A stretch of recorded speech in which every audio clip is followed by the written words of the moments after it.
Olá, sejam bem-vindos ao nosso Giro da Diversidade. Esse é um ciclo de debates promovidos pela Faculdade Senso-PEG, onde iremos, durante vários episódios, trazer algumas reflexões sobre sexualidade, gênero, diversidade cultural e religiosa.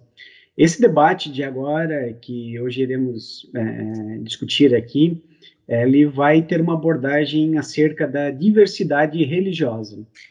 E para debater conosco, convidamos aqui duas figuras ilustres, fazem parte dessa temática. A Lisandra Carpes, ela é jornalista especialista em filosofia e direitos humanos, ativista de direitos humanos. Ela é certificada pelo CESESP, Centro Ecumênico de Serviço à Evangelização e Educação Popular, no curso de Ecumenismo e Diálogo Intrarreligioso. Temos também a presença do Sheikh Abubakar Juma. Ele tem uma nacionalidade moçambicana. Ele é formado em estudos árabes e teologia islâmica na África do Sul. Cursou 3 anos em fase 1 do Direito Islâmico na Universidade Islâmica de Madina, na Arábia Saudita. Ele é graduado em ensino de história, na Universidade Pedagógica de Moçambique e trabalha como sheikh, ou seja, um pregador islâmico, há mais de 10 anos. Nesse primeiro momento, eu gostaria de passar a palavra aos nossos convidados, iniciando pela Lisandra, para que ela nos conte um pouco sobre a sua história e a formação dos seus projetos e lutas que tem participado. Boa tarde, Lisandra. Boa tarde. Primeiro, dizer que é muito bom a gente poder praticar essa partilha, de falar sobre ecumenismo, sobre diversidade, sobre diálogo interreligioso, em tempos tão conturbados. Então, é sempre uma alegria. Eu comecei a me interessar por questões ecumênicas quando o Centro dos Direitos Humanos aqui de Joinville realizava atividades aqui no meu bairro, na minha paróquia. E ali eu comecei a entender um pouco o que era esse ecumenismo, comecei a participar mais das atividades do Centro dos Direitos Humanos aqui de Joinville, e a partir dali eu comecei a estudar bastante sobre o tema também, e participar de comissão ecumênica e diálogo interreligioso, participar do CIER. O CIER ele é um centro interreligioso de estudo e reflexão. No passado, ele era um conselho que regulamentava os estudos do ensino religioso no Estado. Agora já não é mais, porque o ensino religioso teve toda uma modificação na lei. E, por fim, o vínculo com o CONIC, que é o Conselho Nacional de Igrejas Cristãs. E, a partir dali, a gente trabalha em alguns projetos, algumas atividades, sempre levando em consideração muito fortemente o ecumenismo e o diálogo interreligioso. Muito obrigado. Sheikh, por favor, se apresente e conte-nos um pouco sobre a sua história, nessa nossa live hoje, nesse nosso programa. Muito obrigado. Em princípio, agradecer a imensurável importância que nos traz este programa, porque são momentos como estes que conseguimos despender tudo aquilo quanto o mundo precisa saber de forma aberta, e isso, só o fato do programa em si, o estilo do programa já diz o quão importante é para que todos nós vejamos aquilo que é a nossa diversidade religiosa com uma mente aberta.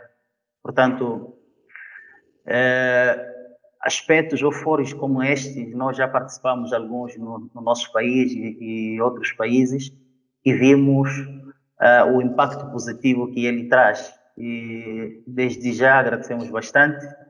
Eu estou em Joinville praticamente há 3 anos e estou nesta missão da religião e tenho tido alguns contactos positivos com as demais religiões, as demais crenças, e isto mostra o quão o mundo hoje está aberto para este convívio interreligioso, esta diversidade interreligiosa. Portanto, desde já, uma gratidão para isso. Muito obrigado. Assim, para a gente contextualizar um pouco acerca desse nosso debate, né, que hoje estamos tratando aqui da diversidade religiosa, é importante trazermos à luz desse debate algumas informações e dados sobre a diversidade e também, infelizmente, sobre a intolerância religiosa, né? A religião sempre foi um meio de demarcar poder político e controle da população. Houve, inclusive, um período em que os cristãos, né, foram perseguidos e criminalizados no Império Romano. Hoje, o pensamento republicano, em especial a democracia, impedem que, ao menos teoricamente, né, exista um vínculo direto entre Estado e religião, formando o que nós chamamos de Estado laico. Infelizmente, a intolerância religiosa é uma realidade que assola comunidades em todo o mundo. No Brasil, este problema está relacionado majoritariamente ao racismo, pois a intolerância religiosa é praticada em maior escala contra os adeptos das religiões de matrizes africanas. O Brasil é um país que possui uma diversidade riquíssima religiosa, né? Em função da sua miscigenação cultural, fruto de vários processos imigratórios, encontram-se em nosso país diversas religiões, como a religião cristã, islâmica, afro-brasileira, judaica, entre outras. Por possuir, em tese, um Estado laico, o Brasil apresenta a liberdade de culto religioso e também a separação entre Estado e Igreja. Segundo os dados estatísticos do IBGE, em 2010, a religião católica apostólica romana é declarado por 64,6% da população como sendo a sua religião. Os evangélicos têm um somatório de 22,2%, os espíritas 2%, Umbanda e Candomblé 0,3%, sem religião aponta 8% da população, outras religiosidades 2,7%, não sabem ou não declaram 0,1%. Isso é um pouco a radiografia do país, né? E aí eu gostaria de, após esses dados, começar a conversar com a Lisandra, como que ela vê a questão desse Estado laico, que se diz, pelo menos constitucionalmente, fala-se que o Estado é laico, né? Como é que se encontra esse Estado laico hoje nessa concepção brasileira? E o diálogo entre as religiões, como é que você percebe que tem acontecido ao longo da nossa história essas duas situações, tanto do Estado laico quanto do diálogo entre as religiões? Bom, a nossa Constituição Federal, lá no artigo 19, inciso 1, né, ela fala que não pode haver aliança ou subvenção de uma religião específica, a não ser por colaboração em algum interesse público, né, específico. Então, a ideia é de que as igrejas, elas colaborem, né, sejam colaboradoras do Estado, nação, e não interfiram na democracia, né, no Estado democrático de direito. O que eu vejo hoje, ao longo da história, a gente teve alguns períodos, né, de diálogo, enfim, mas no momento, no atual contexto, a gente percebe uma intolerância muito grande. Né? A intolerância, ela vem se acentuando, ela vem se tornando mais concreta, né, em níveis de agressões e inclusive, destruições de templos, né? Então, há algum tempo a gente vive isso, agressões físicas em pais de santo, mães de santo, enfim. Falta muita educação religiosa, né? As pessoas precisam ter um entendimento maior do que é esse Estado laico, do que é o cristianismo, do que são as outras religiões, porque no Brasil, por exemplo, quando a gente fala em educação religiosa, pouco a gente entende sobre a cultura africana, né? Então, assim, pouca gente tem acesso, embora já tenham, inclusive, leis para isso, a gente vê que a maioria das crianças não tem acesso. Ainda a gente chega numa sala de aula e tem um crucifixo dentro da sala de aula. Isso não é Estado laico. Ainda tem diretor de escola de ensino fundamental que reúne as crianças do pátio para rezar o Pai Nosso. Isso não é Estado laico, não é educação religiosa.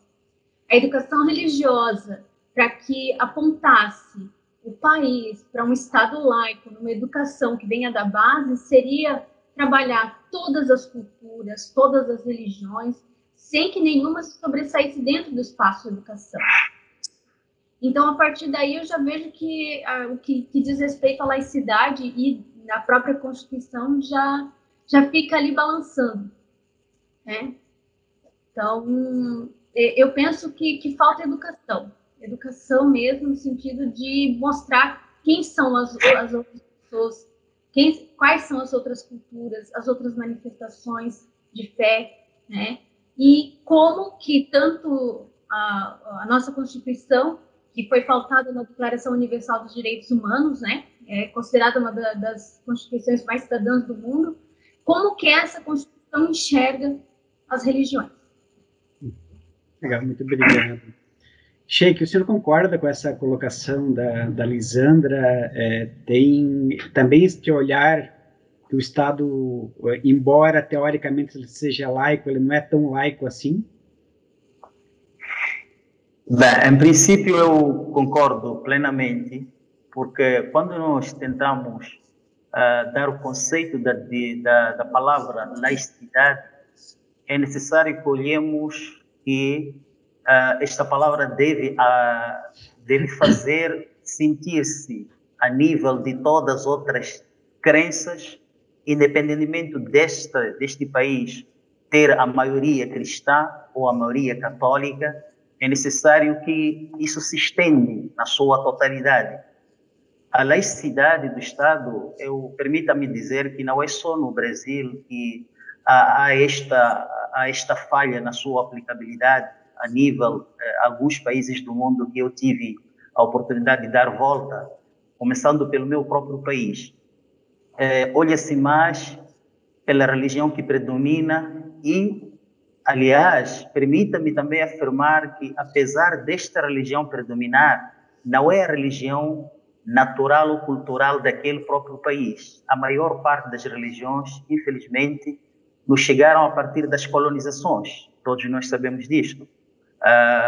Se por acaso fosse, vamos olhar para a parte histórica e geográfica, se fosse Jerusalém que colonizou o Brasil, hoje seria o país maioritariamente judeu. Se fosse Arábia que colonizou, digamos, Brasil, hoje seria maioritariamente cristão. Então, a laicidade estaria assentada a partir daquilo que é global e predominante a partir de quê? A partir daquilo que nós chamamos de colonizações ou ocupações. Eu gostava também de, a partir deste ponto, ainda puxando ou concordando com a parte que a Lisandra falou a respeito da educação religiosa dentro das escolas. Primeiro, é necessário que, a partir do top, que é a parte governamental, a parte de instituições, principalmente a parte da educação, e a parte de casa que contribui positivamente para o crescimento da educação, olhássemos que a escolha e a liberdade religiosa faz parte de um direito pessoal, direito individual de cada um de nós que vivemos neste planeta Terra. Porque um dos focos e um dos pontos principais do direito pessoal e particular é relacionada com relacionada com a liberdade religiosa, a liberdade de escolha, a liberdade da vida. Aliás, todas as religiões nos dão um foco que a vida, por vezes, vem depois da liberdade.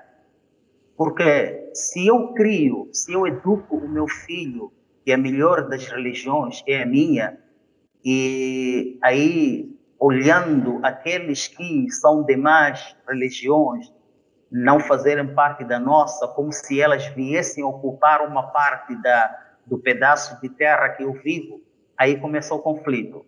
Então, seria necessário que começássemos a dizer que há uma diferença entre cultura e religião, entre o civismo e a religião.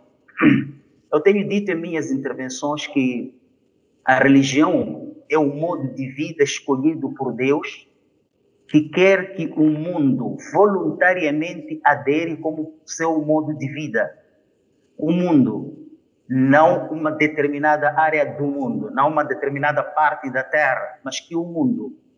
Acima da cultura está a religião, acima da civilização está a religião. Com isto eu tenho também afirmado que não existem culturas religiosas. Eu não creio em culturas religiosas. Eu não creio em civilização religiosa.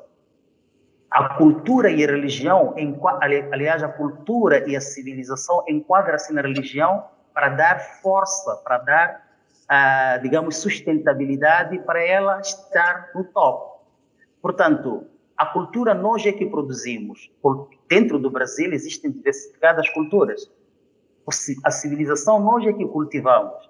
Dando um exemplo claro, o instrumento que estamos usando hoje é um desenvolvimento da civilização humana. Não é só o muçulmano que edificou este meio de comunicação que estamos usando hoje. Não é só o cristão, não é o candomblé, não é o judeu, não é aquele. É o ser humano. Então, se nós olharmos primeiro para o direito humano básico, para cada um de nós, depois olharmos para a religião, aí teremos uma conclusão positiva, o quão importante é dar este direito da diversidade religiosa. Obrigado. Então, Elisandra, você concorda também, então, que junto com a religião, o próximo da religião, precisamos ver o ser humano, independente de qual seja a sua cultura, a sua raça ou a sua religiosidade. Claro, o direito que ele tem de ser, né, de ser. Então, o Sheikh falou perfeitamente, né, o direito humano, né? Está lá na Declaração Universal dos Direitos Humanos, na Constituição, porque a Constituição, ela não... muita gente pensa que laicidade é afastamento das religiões, é um país que não quer saber de religião, e é o contrário, muito pelo contrário, é um país que quer dar liberdade, o direito e a liberdade para que as pessoas vivam aquilo que elas são, aquilo que elas, é a essência delas, né? Então, assim, as pessoas têm que entender um pouquinho a definição mesmo da laicidade. E a definição é essa, é o direito a ter acesso a ser quem é. Tem se debatido muito entre as religiões a questão do ecumenismo, né? Em alguns debates tem se trazido muito essa junção de religiões para debates de alguns temas em comum. E sempre aparece, me perdoem se eu estarei falando alguma coisa equivocada, que esse comunismo é sempre uma coisa muito poética e muito bonita, linda, maravilhosa, né? Que acontece quando reúne, seja lá o padre, o sheik, o pastor, numa mesma mesa, tudo parece lindo e maravilhoso. Esse comunismo, de fato, ele acontece, ele tem essa plasticidade, ou também existe conflito quando eu irei discutir essas questões religiosas, tendo como base que sempre a religião foi algumas das circunstâncias de guerras, inclusive de empoderamento de pessoas, né? Então, como é que vocês percebem essa questão do ecumenismo? É uma coisa linda, maravilhosa, ou também precisamos avançar, como precisamos avançar no Estado laico? Sheikh, quer responder? Ou eu posso responder? Vai começando, fica à vontade. Então, eu vejo que o ecumenismo, o ecumenismo um pouco, ele tem o seu conceito, tem a sua, né, o que é o ecumenismo, mas o ecumenismo, ele também é um sentimento. Então, em primeiro lugar, eu tenho que ser ecumênico, me sentir ecumênico. E o ecumenismo, dentro da experiência, né, a gente fala daquilo que a gente saboreia, né? Então, dentro da experiência, é o caminho pelo qual eu posso me conhecer melhor dentro da minha confissão de fé. Eu me encontro e eu me conheço e eu percebo qual é a minha identidade ali. E também de conhecer a insuficiência da minha fé. Do que eu tenho medo, né? Porque se eu sou segura dentro da minha fé, da minha identidade religiosa, o outro, ele não é um inimigo. o outro ele é sempre um parceiro de diálogo, né? Então eu vejo o ecumenismo dessa forma, né? Porque nenhuma confissão de fé capta toda a essência do cristianismo, né? Nenhuma confissão de fé, nenhuma religião capta toda a essência de Deus, porque esse é o mistério da fé. Então nós nos completamos nisso, né? Eu penso que, se a gente for olhar a história do ecumenismo, o ecumenismo ele é um movimento à margem das igrejas. Não é aquela coisa que acontece lá no seio, né, lindo, maravilhoso, e todos os presbíteros, né, e ministros ordenados, enfim, aceitam de fato. Porque o ecumenismo, ele é contestador, ele contesta, né, ele contesta violências, ele contesta a questão luta, né, de paz e justiça, está dentro desse conceito do ecumenismo, né? Então ele vai questionar poderes absolutos, ele vai causar algum desconforto, né, de repente, porque é um movimento que questiona mesmo, né? Ele questiona hierarquias, relações de poder, as ambiguidades, guerra, paz, alienação, consciência. Então, a pessoa tem que estar bem ciente da sua identidade religiosa e bem ciente também de que o ecumenismo se constrói a partir de relacionamento, de laços que se cria em torno de uma construção de justiça. Então, a maioria das pessoas que a gente encontra no caminho que luta por ecumenismo, pela diversidade religiosa, são pessoas que necessariamente estão lutando contra injustiças, né? Então, o ecumenismo ele é um pouco disso tudo. E o ecumenismo, ele, né, a própria palavra, né, oikomene, né, casa comum. Muitas pessoas, inclusive dos movimentos que a gente participa, o próprio CONIC, né, ecumenismo denomina Conselho Nacional de Igrejas Cristãs. Mas, ao meu ver, a palavra ecumenismo, ecumene, ela é muito mais profunda, né? Eu não deveria precisar separar ecumenismo e diálogo interreligioso, porque a casa comum é minha, é do Chique, é da mãe de santo, é do pai de santo, é a casa comum, né? Então a gente também tem que ver esse conceito de uma forma mais ampla, né? Então, o ecumenismo é um pouco disso tudo. Ele é questionador, ele é a forma que eu me reconheço, é a forma que eu reconheço o outro, e é a forma também de unir forças em torno de questões sociais. Sheik. Bem, eu acho que Elisandro resumiu tudo. O importante, acima de tudo, é olharmos que este princípio, seja a laicidade, seja o ecumenismo, são princípios religiosos.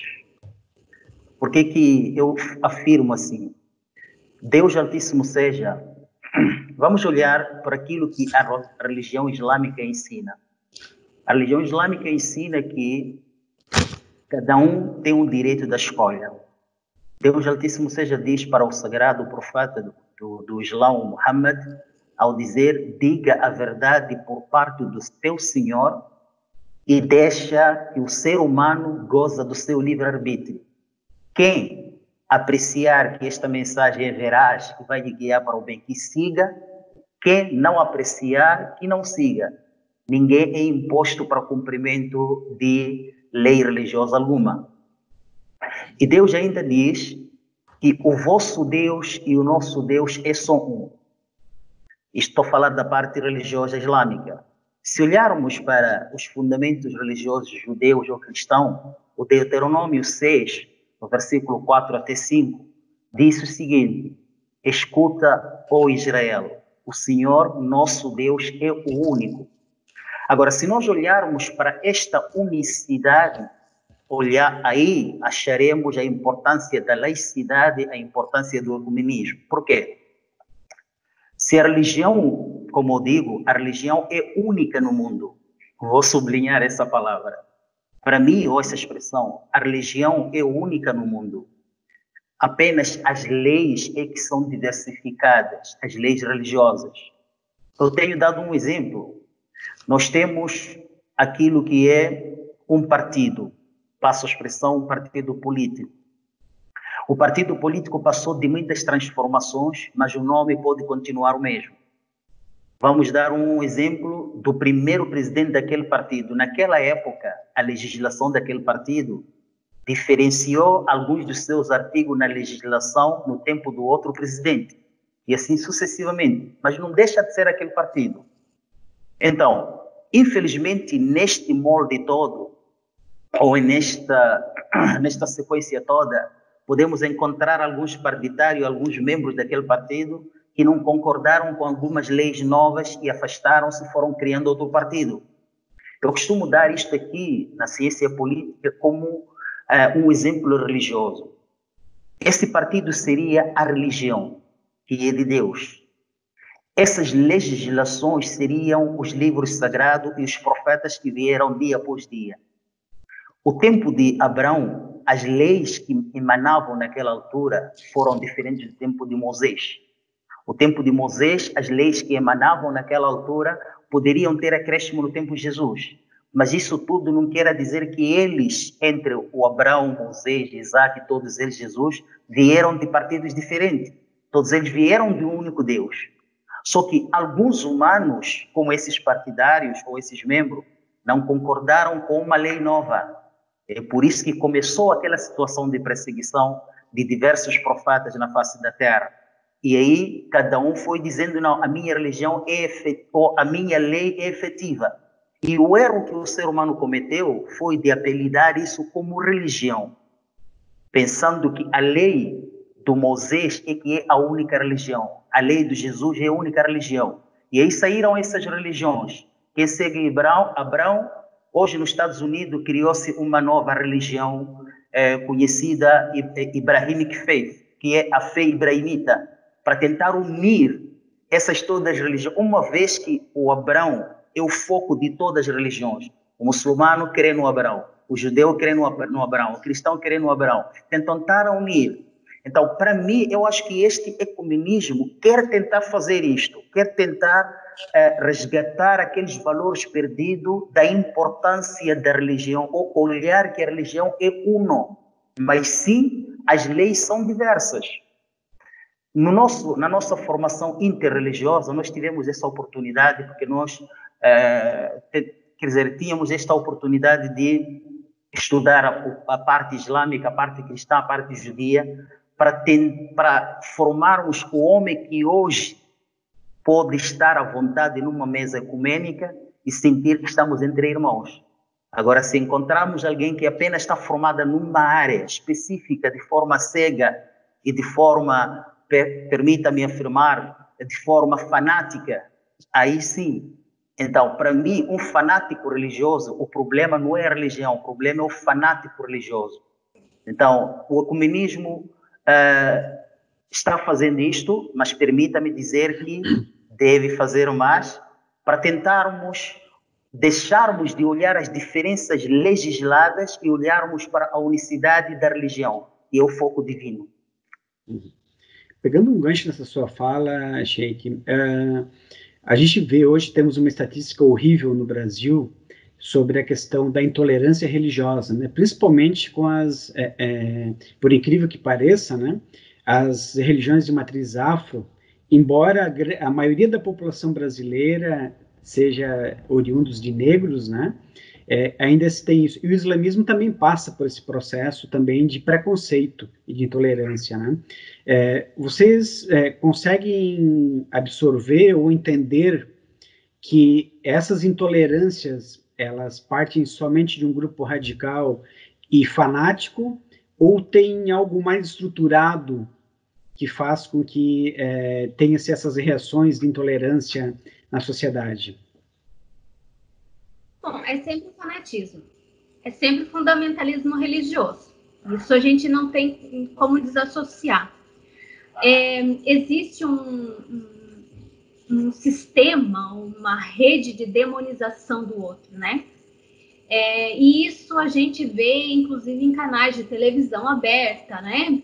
A gente vê em várias manifestações onde várias expressões religiosas são demonizadas. O que acontece?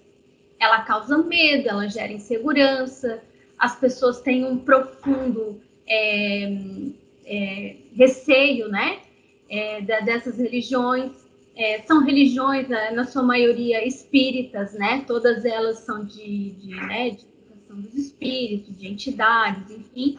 E ao longo da história, né, essas religiões, eu falo mais da matriz africana, porque daí o Islã depois o Sheikh fala, essas religiões ao longo da história, elas também são expressões de resistência. Elas não são apenas manifestações religiosas, elas são uma forma de resistência. Foi a única linguagem que os povos que foram escravizados conseguiram dialogar entre si quando chegaram no Brasil, na época da escravatura. Por quê? Porque, como a gente sabe, e o Sheikh conhece melhor que eu, porque eu não conheço a África, né? A África não é um lugar pequenininho e com uma única forma uma única língua, uma única cultura, uma única, né, forma de se expressar. São milhares de línguas, etnias, povos. E o que o processo escravagista fez? Ele não trouxe um povo todo do mesmo lugar para vir para cá. Por quê? Para que esse povo não se organizasse. Então, ele já ia matando o povo pela língua, né? Então, assim, eles não se conversam, eles não se organizam. Mas essas pessoas conseguiram se organizar a partir da religião, a partir do seu culto religioso. E por isso que ela é uma manifestação de resistência. E por isso, até hoje, existe uma força oculta, ou muito oculta para quem não lê nas entrelinhas, né? Como a gente faz essa profunda reflexão, de demonstrar e de destruir essas religiões, essas manifestações religiosas. Né? É o racismo religioso, sim. A gente tem que sempre colocar na ponta, né, da crista, quando a gente fala de intolerância no Brasil, no geral, a questão do racismo, e o racismo religioso é muito forte, né? A religião da Umbanda, ela conseguiu sobreviver por conta do sincretismo religioso, né? De usar os santos, enfim, e colocar o nome dos seus orixás e das suas entidades. Então, assim, existe o racismo religioso. A gente tem um exemplo muito forte. Há algum tempo atrás, uns 2 anos atrás, o Supremo Tribunal Federal estava julgando a questão do sacrifício animal nos ritos, né, de Umbanda e Candomblé. E a gente percebe que, durante a fala no Supremo Tribunal Federal, do quanto o racismo naquele momento, o racismo religioso, ele ficou evidente, porque a pessoa que estava fazendo a defesa, ele disse assim, vocês não olham as grandes costelas de chão que acontecem em outras religiões, não olham os açougues que andam aí, né, abarrotados de animais, enfim, mas olham a galinha que é morta no rito religioso de Umbanda e Candomblé. Então, a gente tem que entender, sim, que é uma questão, violência, é racismo religioso, e essas pessoas são lutadoras e são a resistência, né, de um povo inteiro. E dentro dessa resistência, a gente tem que colocar também a questão das religiões indígenas também, né, que são muito pouco citadas, né? Para os brasileiros, a religião indígena virou folclore. É folclore, índio é folclore. Não, o Sheikh disse uma coisa muito importante no início. Fomos colonizados.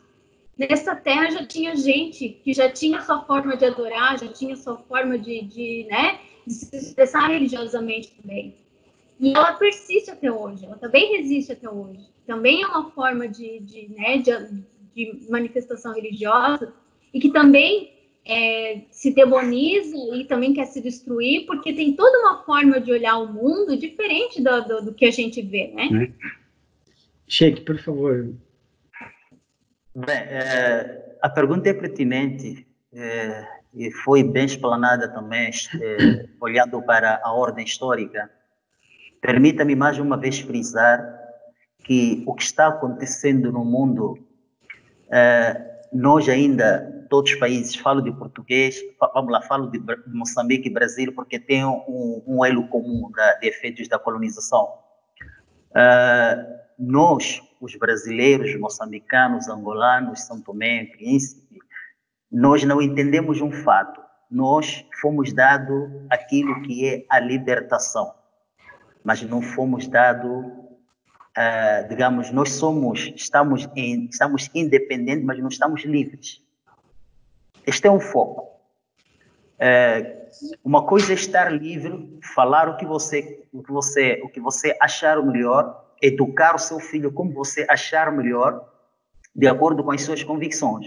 Razão pela qual nós notamos que a maior parte dos currículos desses países todos, estou falando dos países de PALOP, não é, da língua portuguesa, da colônia portuguesa, a maior parte dos nossos currículos ainda são assentados e são decididos a partir dos nossos colonizadores.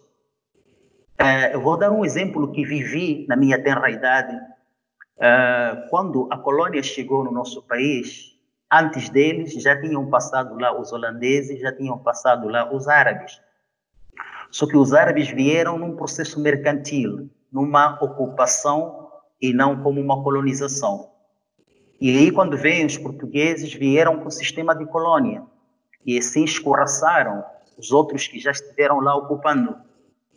O que aconteceu é que os nossos ancestrais, os nossos pais na altura, nossos avós, eles já tinham aprendido a forma de escrever a partir das línguas da ocupação, a partir do alfabeto dos ocupantes e não a partir da sua língua. Isto é, usavam o alfabeto dele para escrever o dialeto de cada uma das regiões. O que foi que aconteceu quando vêm os portugueses? Disse o seguinte: todos aqueles que não sabem usar o alfabeto português são analfabetos. A minha pergunta é, se hoje recebermos um engenheiro chinês que não sabe nada de português, só fala chinês, chamaríamos ele analfabeto porque ele não sabe usar o alfabeto português? Então, era uma forma, e isso está a acontecer até hoje, esta é uma forma daquilo que a Elisandra falou, é uma forma de assustar, uma forma de desunir essas entidades todas para não formarem os seus próprios ideais. E esta guerra, passo a expressão, infelizmente está continuando e está cada vez mais, digamos, cada vez mais a crescer. Então, o primeiro foco seria não percebermos que nós ainda não estamos livres. O segundo foco seria a falta de civismo, o não sermos culto. Um verdadeiro ser humano culto e civilizado é aquele que entende que a minha diversidade de cor é diferente da sua diversidade de cor. A minha cultura é diferente da sua. A minha religião é diferente da sua. Porém, você é meu irmão pelo humanismo, pela nossa origem. Esta questão de diversidade rássica, cultural, de etnia, eu costumo dizer, são questões geográficas. Fez a Lisandra a geografia nascer no Brasil, por isso que ela é brasileira. Poderia ter feito a mim nascer no Brasil, seria brasileira, ela na África seria africana. Então, se eu entender que todos nós viemos só de uma espécie, que é o nosso ancestral Adão, poderíamos perceber que o que importa é que o sentimento seu é o meu sentimento. O que nos une é aquele civismo humano. Vamos dar um exemplo.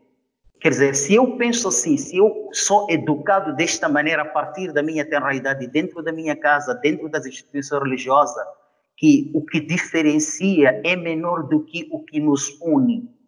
Se nós entendermos que a liberdade religiosa é vital, por quê? A partir do momento em que alguém vem conotar a minha fé, alguém vem ofender a minha fé, está ofendendo aquilo ou está tirando o direito da liberdade. E o direito da liberdade pode levar à morte, se for tirado, porque todos nós, todas as leis, nos chama, mesmo leis humanas, nos chama para nós lutarmos para os nossos direitos. Então aí quando vem alguém a lutar pelo seu direito humano, e quando esta pessoa é daquela e da outra religião que não seja predominante, é dita que ele está sendo extremista, está sendo isto, está sendo aquilo. Então, o que falta na sociedade é educarmos a nossa futura geração. O erro já está cometido desde a antiguidade. Agora, nós queremos melhorar no futuro. Então, que eduquemos a partir das nossas casas, a partir das escolas fundamentais, a universidade, o quão importante aquilo que a religião diz, a religião islâmica, que o fenômeno mais importante no mundo depois de Deus é a vida humana.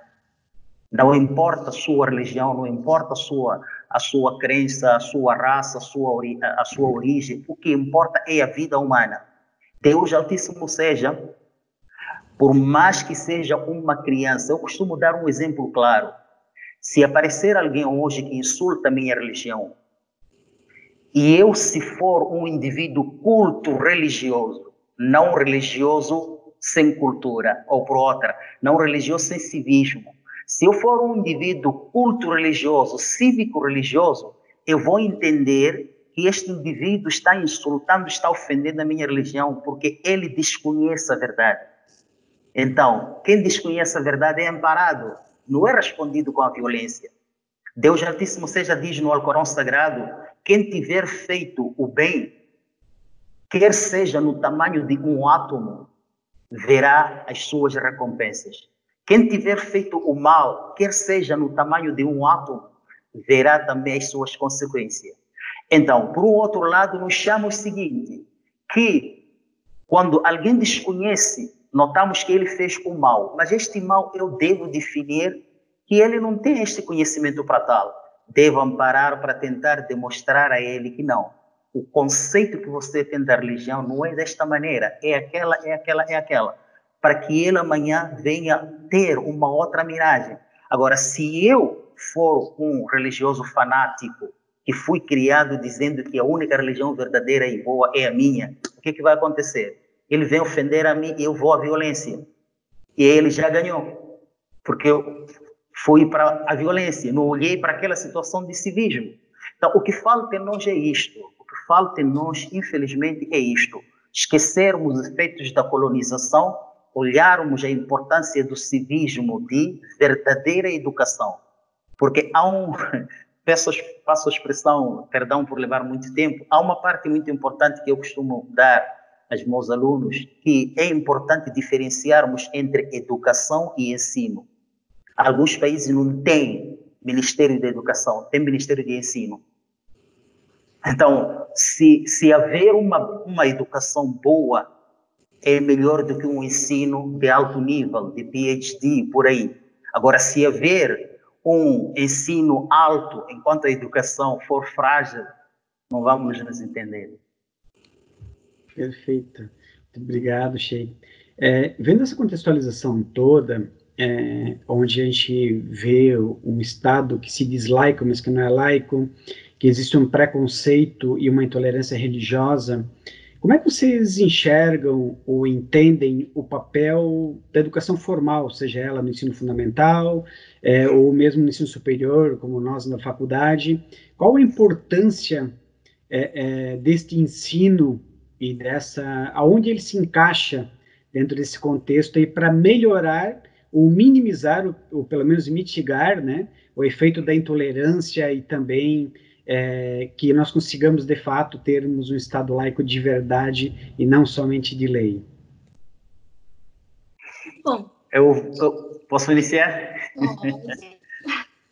Bem, eu acho que a Elisandra, no início, tocou uma parte importante, que é fazermos com que a nossa abordagem, os professores universitários, os professores do ensino fundamental, fazerem a parte deles, de eles não serem partidários religiosos, para eles não se identificar quando entram na sala como um cristão, como um judeu, como um ateu. É importante isto, porque o erro começa daqui. Se o próprio professor... há uma coisa bonita na Arábia, eu passei da Arábia, vi uma coisa muito importante. Na Arábia, para alguém ganhar o papel de ser professor, não é apenas na base da sua formação, não é o documento, não é o diploma que o qualifica como professor.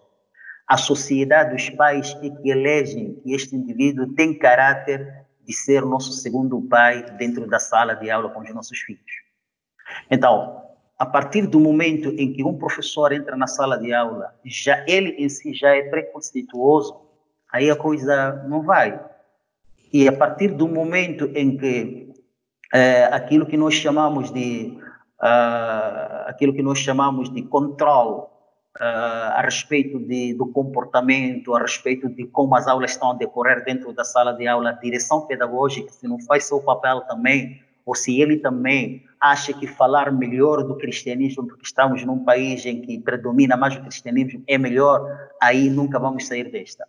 Então, eu gostava de cingir a minha abordagem no seguinte, mais uma vez vou repetir, não podemos responsabilizar apenas os pais, aliás, apenas o governo e os professores para que mudem a nossa situação. Precisamos que nós, em casa, como pais, também mudemos esta situação. A educação começa de casa. A maior parte das pessoas que foram cultas e imparciais na religião, falo de Jesus, não estudou na Universidade de Oxford, falo do Moisés, não estudou em nenhuma universidade de Cambridge. Todos eles não tinham esse nível de coisa, mas eram parciais. Eles eram imparciais, eles eram homens da paz. Então, nós precisamos de ver que tudo isto parte de casa. Se os pais, com a concordância escolar, olharem que a parte importante é criar esta abertura que, antes de olharmos para a religião, devemos olhar o direito humano, o direito da escolha, que ele é vital. Então, o que vai acontecer é aquilo que nós falamos, a laicidade vai se fazer sentir. Quem faz a lei geralmente não é, não são os legisladores da República. Quem faz sentir a mudança de uma lei é o movimento do povo, é a insatisfação do povo, é que faz com que esta insatisfação seja levada a um plenário, seja discutida para o bem. Por quê? Todos nós sabemos que o governo é o nosso empregado, passo a expressão. Então, nós que estamos a pagar o governo, nós que estamos ajudando o governo para lidar com o país, precisamos de nós como pais levantarmos essa abordagem. Começa de casa. 2, 3 pessoas vão abordando nas reuniões escolares a importância disto, o currículo vai mudar. Neste momento podemos não conseguir mudar isto, mas no futuro próximo, a nossa futura geração, se dentro das nossas casas a criança cresce sabendo que o que me une ou com ele é melhor do que outra coisa, independentemente, ele é diferente de raça, ele é diferente da cultura, ele é diferente disto, mas ele é meu irmão no humanismo. A sua liberdade é mais importante do que a minha convicção. Aí ele vai estender a minha mão, independentemente da sua raça, da sua ideologia e vou além, da sua crença religiosa. Ele vai estender a sua mão para mim e recebemos-nos e vamos erguer o civismo humano e aí a religião facilmente enquadra-se em todos os outros quadrantes. E para terminar, se nós formos a olhar uma das belezas deste assunto religioso é que aquilo que falei no início, dos países que nós abordamos aqui, não temos nenhum que é cristão por natureza. A Lisandra falou que os colonizadores, quando vieram ao Brasil, já existia povo, já tinham suas convicções. Então, se nós entendermos que, antes de sermos religiosos, somos humanos, aí a coisa é simples. A coisa é simples. Por essa razão, todas as religiões entram em todas as culturas. O catolicismo está em Moçambique. O catolicismo está na Arábia. O islamismo está em Jerusalém. O islamismo está na Roma. Então, se nós entendermos tudo isto, aí vamos saber como nos focalizar, mas a partir da base. Este é o meu contributo. Obrigado. Lisandra, por favor. Então, para mim, toda transformação passa pela educação, né? Não existe outra forma justa, né? Dentro de um âmbito de justiça que seja pela educação, onde a gente veja a transformação. E nesse ponto, assim, eu gosto muito do Paulo Freire. né? Eu acho que o Paulo Freire ele traz muito um educação que a gente precisa para poder construir, né, novas formas de olhar o outro também, né? Não olhar o outro como uma pessoa que não traz nada, né? Toda pessoa que está dentro de sala de aula, seja criança, seja adolescente, ele traz algo de si para dar, e o professor, né, a pessoa que está lá para ensinar, para educar, traz algo dela para essa pessoa. E Paulo Freire traz muito a questão da descolonização das mentes, que é um pouco isso que a gente precisa, desconstruir, né? Desconstruir esse monstro feio que certos sistemas montaram na nossa programação mental ao longo da vida, ao longo da história. Descolonizar a nossa mente, né? Baixar a guarda e aprofundar, né, no conhecimento, conhecer o outro. A partir do momento que a gente conhece, a gente aprende, inclusive, até a amar, né? Eu acho que é esse o caminho, né, de tudo. Educação e o amor, para que a gente consiga uma sociedade justa, uma sociedade equilibrada socialmente, uma sociedade onde as pessoas possam ser o que são, se manifestar como quiserem, né? Seja religiosamente, seja na sua orientação sexual, seja, né, enfim, na sua cor de pele. E é lógico que é um sonho que a gente tem que, cada um de nós que acredita nesse sonho tem que continuar buscando. Ok. Pessoal, eu, em nome da Faculdade de Sensupeg, então, assim, aqui está a Adelir representando a Faculdade de Sensupeg neste momento, que estamos encaminhando para o final dessa nossa discussão, desse nosso seminário, né? Gostaria de agradecer imensamente as contribuições, este aprendizado que é fantástico, tanto que o Sheikh Boubacar nos trouxe, quanto a Lisandra, e gostaria aqui de ouvi-los na sua despedida, né? Um pouco como é que foi essa experiência conosco, e deixar o recado final, cada um de vocês, para que todos que estão nos acompanhando, né, possam fazer suas reflexões finais. Por favor. Lisandra, quer começar? Vamos primeiro as mulheres. Pode ser, vamos lá. Então, é um prazer sempre, né, a gente poder partilhar, como eu disse no início. Gostei muito do formato, eu penso que daqui para frente muitas formações, rodas de conversa, debates vão se desenrolar por esses meios, e é muito bacana, né? Eu penso que a gente tem que aproveitar esses meios mesmo e continuar, né, as nossas formações de uma maneira, inclusive, até dinâmica. Então, foi muito legal. A gente aprende muito, né? A gente se esforça também em estar sempre atualizada, então é importante. E o que eu deixo de mensagem é que a gente dialogue, converse, fale, né? Baixando guardas, né? Olhando para o outro, olhar no olho com respeito, né? A palavra respeito, ela tem um conceito muito importante, que é olhar para o outro novamente, né? Tu olha de novo e conhece, e eu acho que o recado é esse, acredito que o recado é esse, respeito acima de tudo. Obrigado, Lisandra. Sheikh, por favor, suas palavras finais. Agradecer imenso, de facto é uma iniciativa bacana, e rogo a partir de hoje que Deus facilite a nós com nossas forças para não ser a primeira, e a partir daqui saírem mais outras conversas do gênero, envolvermos também mais gente das diversidades religiosas, crenças, e este tipo de debate também seria tão bonito acontecer em algumas universidades. Uma vez estou falando de universidade porque são locais em que há uma maturidade na fala nos alunos, mas também inicialmente a partir do ensino fundamental, que cada aluno fosse dado esta oportunidade de falar o que ele pensa, porque é a partir do erro do pensamento, desta descolonização mental, como a Lisandra falou, é a partir dela que, quando vimos um aluno assim, a falar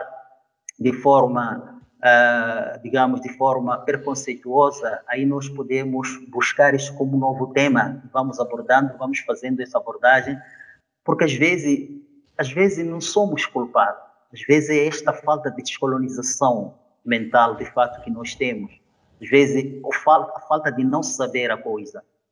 E uma coisa importante, além do amor que a Lisandra falou, é nós sermos o que nós temos direito de ser, não sermos guiados pela mídia. O que estraga todo o preconceito é a mídia. E esta mídia também não deixa de ser colonizador. A sua expressão. Porque se formos a ver, eu lembro-me, antes de vir para o Brasil, vou falar da minha religião em particular, antes de vir para o Brasil, houve aquela novela de Clone, o Clone, se vocês lembrarem. E com esta novela, todo brasileiro amou a cultura árabe. Até virou moda a forma de vestir, tudo isto.